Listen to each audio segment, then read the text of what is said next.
महाराष्ट्रात लवकरच मान्सून दाखल होण्याची चिन्ह आहेत। पुढच्या 48 तासात मान्सून गोवा आणि कोकण किनारपट्टीवर दाखल होणार असल्याचा अंदाज हवामान खात्यानं व्यक्त केलाय। केरळमध्ये काल धडकलेला मान्सून आज कर्नाटक, तामिळनाडू आणि आंध्र प्रदेश किनारपट्टीवर दाखल झाला।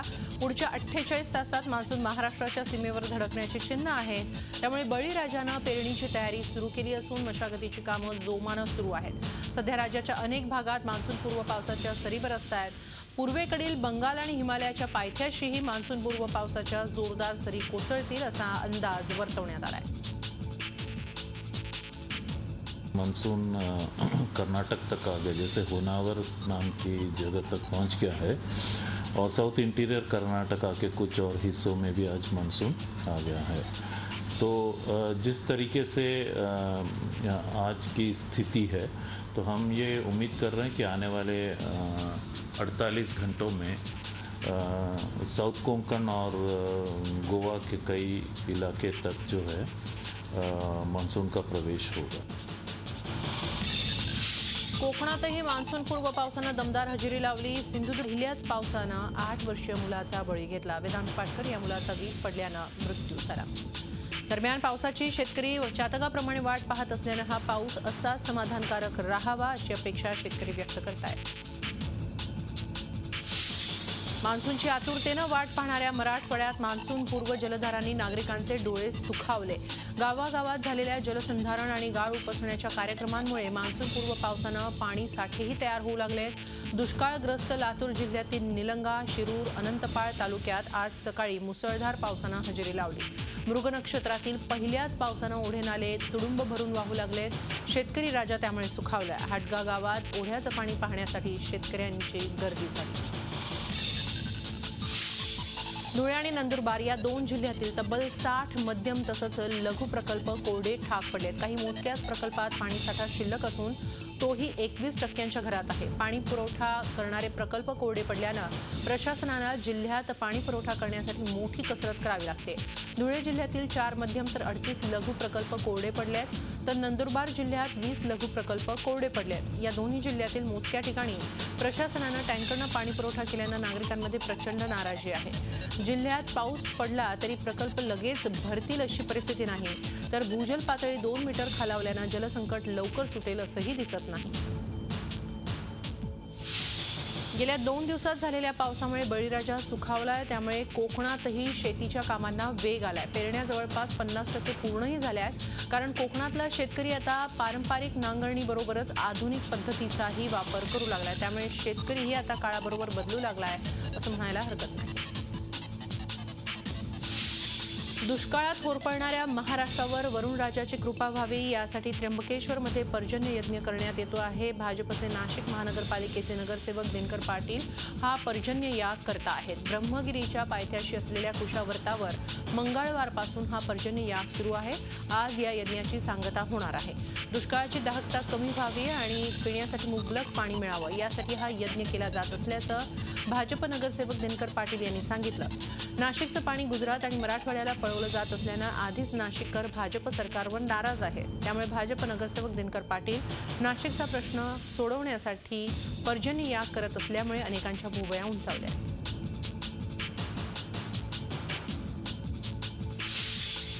कल्याण परिसरात यंदा अभूतपूर्व पाणी टंचाई जाणवते। हाजीमलंग भागात दरवर्षी भरपूर पाऊस पडतो, मात्र उन्हाळ्यात पाण्याची कायमच बोंब असते।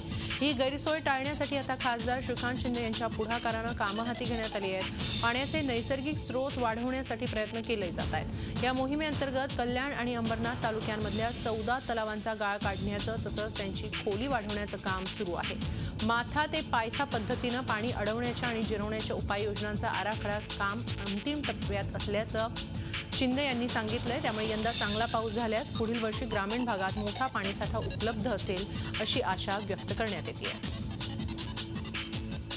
खोलीकरण आणि रुंदीकरण या सगळ्या तलावांचं हाती घेतलेलं आहे, तर त्याच्यामुळे जास्तीत जास्त पाणी जास्त वेळ आणि जास्त काळापर्यंत या तलावांमध्ये राहील आणि त्याचप्रमाणे भूजल पातळीही वाढण्याचं काम होईल।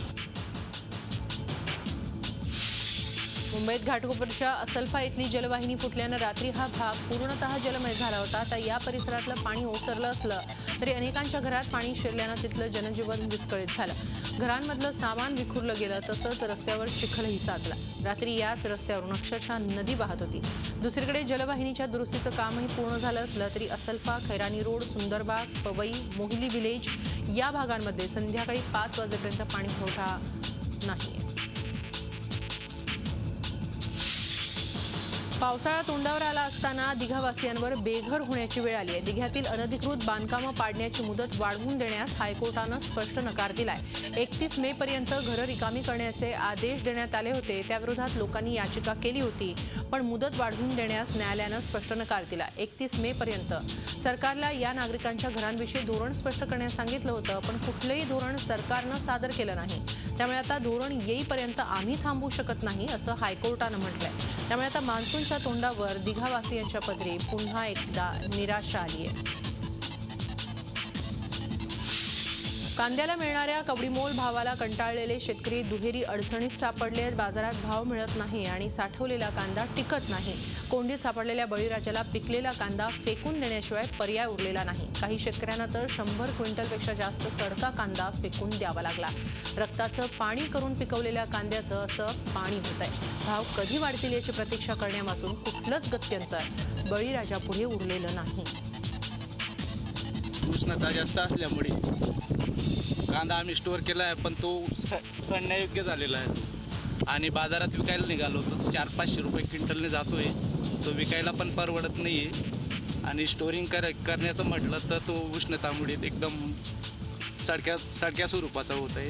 म्हणून काय करावं हे काही सुचत नाही. प्रशासनानं काहीतरी याच्यावर गांभीर्याने लक्ष द्यावं.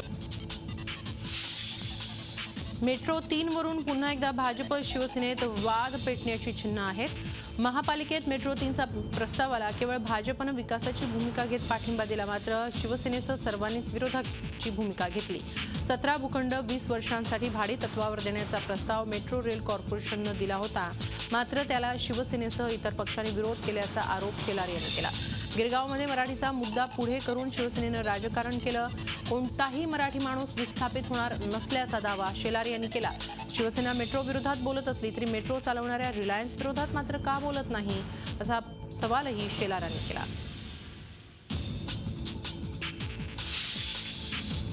एकनाथ खडसेंच्या चौकशीवरून विरोधक पुन्हा आक्रमक झालेत. राष्ट्रवादीचे प्रदेशाध्यक्ष सुनील तटकरेंनी मुख्यमंत्र्यांना विचारणा केली आहे. कोणत्या निवृत्त न्यायाधीशांमार्फत चौकशी करणार, चौकशीच्या अटी आणि शर्ती काय असतील अशी विचारणा तटकरेंनी केली आहे.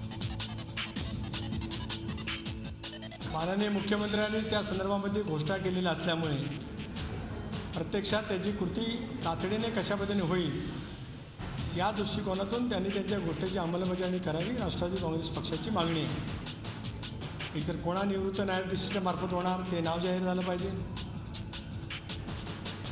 इन्क्वायरी ऑफ कमिशन ॲक्ट खाली केली जाणार आहे का नाही तेही त्यांनी स्पष्ट केलं पाहिजे.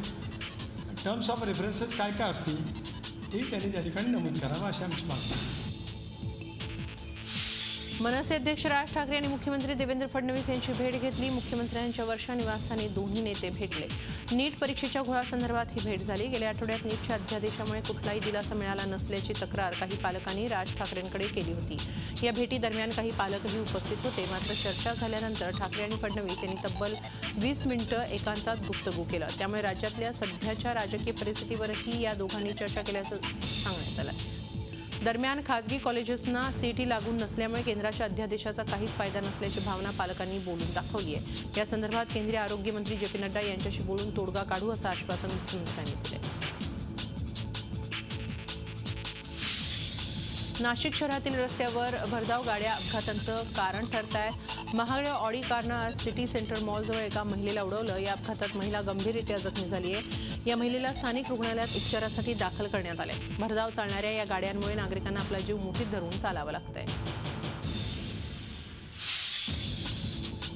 चंद्रपूर शहरालगत बल्लारपूर वळण मार्गावर आज पहाटे अज्ञात वाहनानं दिलेल्या धडकेत एका अस्वलाचा आणि तिच्या पिल्लाचा दुर्दैवी मृत्यू झाला. मृत पावलेली मादी ही अंदाजे 4 ते 5 वर्षांची असून तिचं पिल्लू 8 ते 10 महिन्यांचं आहे. पहाटे प्लायवूड कारखान्याजवळच्या उतारावर अस्वल आणि तिचं पिल्लू मृतावस्थेत असल्याचं नागरिकांच्या नजरेस पडलं. त्यानंतर याची माहिती वनविभागाला देण्यात आली. चंद्रपूर शहराजवळचा वळण मार्गाचं नुकतंच चौपदरीकरण करण्यात आलंय, त्यामुळे या मार्गावर वाहनांचा वेग वाढलाय. या महामार्गाच्या दोन्ही बाजूला वनविकास महामंडळ आणि प्रादेशिक विभागाचं जंगल आहे, त्यामुळे या मार्गावर वेगमर्यादेचं पालन करणं गरजेचं होणार आहे. यवतमाळच्या पांढरकवडा वन विभागाच्या अधिकारी कर्मचाऱ्यांवर अतिक्रमणधारकांनी हल्ला केला. या अतिक्रमणधारकांनी यावेळी पथकावर दगडफेक आणि लाठी हल्ला केला. या हल्ल्यात वनरक्षकांसह वनविभागाचे 6 कर्मचारी जखमी झाले. जखमींना उपचारासाठी उपजिल्हा रुग्णालयात दाखल करण्यात आले. यावेळी अतिक्रमणधारकांनी महिला वनपालाच्या हातांना चावेही घेतले. पोलिसांसमक्ष ही घटना घडल्याने एका अतिक्रमणधारकानं आपल्या गुन्ह्याची कबुली दिली. या प्रकरणी त्याला अटकही करण्यात आली. तर या संपूर्ण प्रकाराची वनविभागानं पांढरकवडा पोलीस स्टेशनमध्ये तक्रार नोंदवली आहे. काठी दगड असं घेऊन एकदम हमला केला आणि त्यांचे ते सुद्धा आम्हाला आमच्यावर हमला करत होते. त्यांचे लोकसुद्धा ते हमला करत होते. ते काही दिसून पडत येत नव्हतं तरी आम्ही त्यांना असं समजून सांगायचा प्रयत्न केला.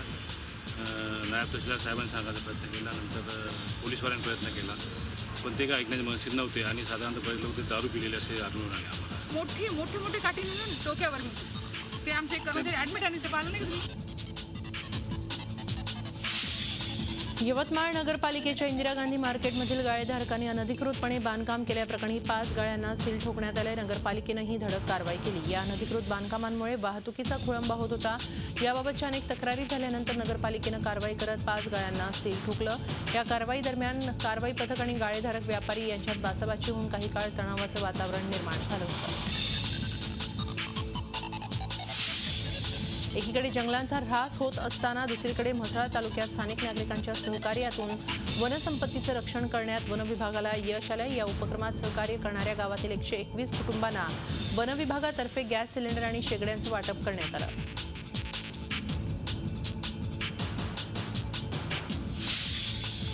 जुन्या गुन्ह्यात वडिलांना पोलिसांनी ताब्यात घेतल्यामुळे एका महाविद्यालयीन तरुणानं आत्महत्या केल्याची घटना औरंगाबादच्या जिगठाण गावात घडली. पोलिसांनी केलेला अपमान 18 वर्षीय सागरच्या जिव्हारी लागला आणि त्यानं थेट विहिरीत उडी मारून आत्महत्या केली. औरंगाबादचे पोलीस आयुक्त अमितेश कुमार यांच्या आदेशानं सोमवारी रात्री ऑपरेशन ऑल आऊट ही मोहीम राबवण्यात आली. या मोहिमेअंतर्गत रेकॉर्डवरील गुन्हेगारांना ताब्यात घेऊन त्यांना आयुक्तांसमोर हजर करण्यात आलं होतं. म्हणून पोलिसांनी जिगठाण येथील 53 वर्षीय हरिश्चंद्र नाडे यांना जुन्या गुन्ह्यावरून अटक केली. यावेळी सागर नाडे यांना आपले वडील सुधारले असून त्यांना अटक करू नका अशी पोलिसांना विनवणी केली, मात्र पोलिसांनी मान्य केलं नाही. त्यानंतर पोलीस आयुक्त यांनी सुद्धा नाडे यांना सोडण्याचे आदेश दिले, तरी सुद्धा वाळूज पोलिसांनी ऐकलं नाही. उलट सागरला खूप शिव्या दिल्याचं त्याच्या नातेवाईकांनी सांगितलं. सागरला हा अपमान असह्य झाला आणि त्यानं थेट आपलं आयुष्यच संपवलं.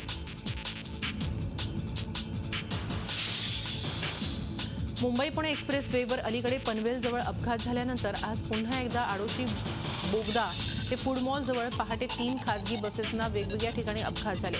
पुण्याहून मुंबईला जाणाऱ्या भरधाव खासगी बसनं समोरील वाहनांना धडक दिल्यानं हे 3 अपघात झाले. यामध्ये 1 जण ठार तर 3 जण जखमी आहेत. दरम्यान अवजड वाहनांसाठी जाण्यासाठी असणाऱ्या लेनवर बसने मागून समोरील वाहनाला ठोकर दिली आहे, तर एका अपघातात स्पीड लेनवरून जाताना समोरील वाहनाला ठोकर दिली आहे. वाहतुकीचे नियम कसे मोडले जातात ते पुन्हा एकदा या निमित्तानं समोर आलंय. एक्सप्रेस हायवेवर बेदरकारपणे वाहन चालवून प्रवाशांचा जीव धोक्यात घालणाऱ्या वाहन चालकांनो आता सावधान. तुम्ही कुठल्याही प्रकारे वाहतुकीच्या नियमांचं उल्लंघन केल्यास तुमच्यावर कारवाई होणार हे नक्की आहे. सतत होणाऱ्या अपघातांच्या पार्श्वभूमीवर रस्ते परिवहन विभाग तसंच वाहतूक पोलिसांच्या वतीनं ही धडक मोहीम हाती घेण्यात आली आहे. सुरक्षित वाहतुकीच्या दृष्टिकोनातून हाती घेण्यात आलेली ही मोहीम पुढील 7 दिवस राबवण्यात येणार आहे. एक्सप्रेस हायवेवरील वाहतुकीला शिस्त लावणं हा त्यामागचा प्रमुख उद्देश आहे. पालखी सोहळ्याला येत्या 27 तारखेला सुरुवात होते. प्रत्येकजण या सोहळ्यात या ना त्या मार्गे सहभागी व्हावं यासाठी धडपडत असतो. लाडक्या विठूची सेवा करायची संधी मिळावी म्हणून जात असतो. अशीच सेवा असते ती पालखीला बैल जोडी देण्याची. यंदा संत तुकाराम महाराजांच्या पालखीला बैल देण्याचा मान मिळालाय. पुण्याच्या वडगाव मावळ येथील बाबूराव वायकर यांना हा मान पहिल्यांदाच मिळाल्यामुळे वायकर कुटुंबियांसह मावळवासीय देखील भलतेच खुश आहेत. पुण्यातील एकमेव सार्वजनिक वाहतूक व्यवस्था असलेल्या पीएमपीएलची दुरवस्था ही आता नवीन बाब राहिलेली नाही. आता या दुरवस्थेची पीएमपीएल प्रशासनानंच कबुली दिली आहे. पीएमपीएल ताफ्यातील शेकडो बसेसना हॉर्न्स नाही तर कित्येक बस बॅटरीशिवाय ताफ्यामध्ये आहेत. याबाबतची आकडेवारी पीएमपीएल प्रशासनानं आरटीआय कार्यकर्ते प्रशांत आमरे यांना दिली आहे. या संदर्भात प्रशासनानं योग्य ती कारवाई करण्याची मागणीही आमरे यांनी केली आहे. मनमाड इथं काँग्रेस पक्षाच्या वतीनं मोर्चा काढून निदर्शनं करण्यात आली. केंद्र आणि राज्य सरकारचं जनता विरोधी धोरण तसंच वाढती महागाई आणि इंधन दरवाढीच्या निषेधार्थ हा मोर्चा काढण्यात आला. विविध मागण्यांचे फलक हातात घेऊन काँग्रेस कार्यकर्ते मोर्चात सहभागी झाले होते. मागण्या मान्य न झाल्यास आंदोलन तीव्र करण्याचा इशारा यावेळी आंदोलकांनी दिला. $145 रेट असताना युपी सरकारकडे 60-62 रुपये लिटर पेट्रोल डिझेल होता. आता 45 रुपये बॅरलचा भाव असताना म्हणजे 1/3 भाव असताना त्यांचा रेट एवढाच आहे. याचा आम्ही निषेध करतो आणि याच्यासाठी त्यांनी हे त्वरित याच्यावर काहीतरी कारवाई करावी आणि या दराचे कमी करावे. सेन्सॉर बोर्डाच्या कात्रीला वैतागून उडता पंजाबचे निर्माते आणि दिग्दर्शकांनी मुंबई उच्च न्यायालयात धाव घेतली. त्यांच्या याचिकेवर दुपारी सुनावणी झाली. ही सुनावणी उद्याही सुरू राहणार आहे. सुनावणी दरम्यान कोर्टानं कोपरखळ्या मारल्या. आमच्या काळात हमारा एमएलए राम अवतार असं सिनेमाचं शीर्षक होतं. आता तुम्हाला एमएलए एमपी शब्दापासून त्रास होतो. आमच्या वेळी बॉम्बे टू गोवा असा सिनेमा होता म्हणजे मुंबईहून गोव्याला जा असं होतं. तुमच्या काळात गो गोवा गॉन असं आहे. अशा शब्दात कोर्टानं टोला लगावला. हाजी अली दर्ग्यात महिलांना प्रवेश देण्याबाबत दाखल केलेल्या याचिकेवर मुंबई उच्च न्यायालयानं आपला निर्णय 28 जूनपर्यंत राखीव ठेवलाय. शबरीमाला आणि इतर देवस्थानात महिलांना प्रवेशाबाबत सर्वोच्च न्यायालयात सुनावणी सुरू आहे. त्या प्रकरणात आतापर्यंत काय झालं याची माहिती न्यायालयाला द्यावी. आमचा निकाल तयार आहे, तो आम्ही 28 जूनला देणार आहोत असं न्यायालयानं स्पष्ट केलंय. बेस्टच्या खासगीकरणाविरोधात येत्या 28 जूनला बेस्ट वर्कर्स युनियननं संप पुकारलाय. काम बंद ठेवून या दिवशी हजारो बेस्ट कर्मचारी आझाद मैदानात धरणं आंदोलन करणार आहेत. वडाळा डेपो इथं बेस्ट प्रशासनाविरोधात कर्मचाऱ्यांनी आंदोलन केलं. बेस्ट प्रशासनानं 100 मिडी बसेस भाड्यानं घेण्याचा घाट घातला आणि या बसेस त्या खासगी कंपनीचे ड्रायव्हर चालवणार आहेत. तसंच बेस्टच्या डेपोमध्ये या बस उभ्या केल्या जातील. या बसेससाठी बेस्ट प्रशासनच जागा उपलब्ध करून देणार आहे. याला कर्मचाऱ्यांचा विरोध आहे. एका बसमागे 7 जणांची नोकरी धोक्यात आहे. म्हणूनच याला बेस्ट वर्कर्स युनियननं खासगी बसेस भाड्यानं घेण्यास विरोध केला आहे. मुंबईच्या अंबोली पोलीस स्थानकात बुधवारी रात्री हत्येचा गुन्हा दाखल झाला. या प्रकरणी पोलिसांनी आरोपीला अटक केली. पोलीस ठाण्याच्या जवळ असलेल्या फुटपाथवर तेज बहादूर आणि राजेश सिंह जेवण करत होते. जेवण करताना त्यांच्यात भांडण झालं. राजेश सिंह यांना तेज बहादूरवर चाकूनं वार केले. पोलिसांना माहिती मिळताच ते घटनास्थळी दाखल झाले. तेज बहादूरला उपचारासाठी हॉस्पिटलमध्ये नेतानाच तो मृत असल्याचं डॉक्टरांनी जाहीर केलं.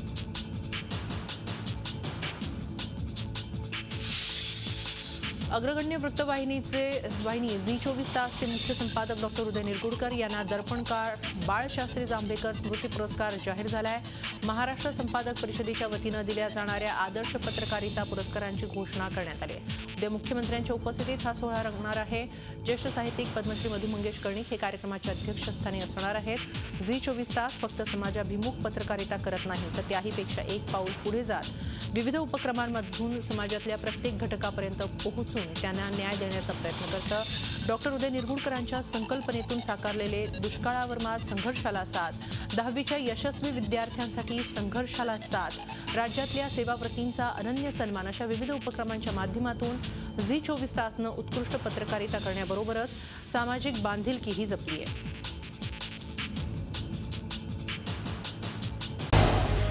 झी24 तास रहा एक पाऊल पुढे.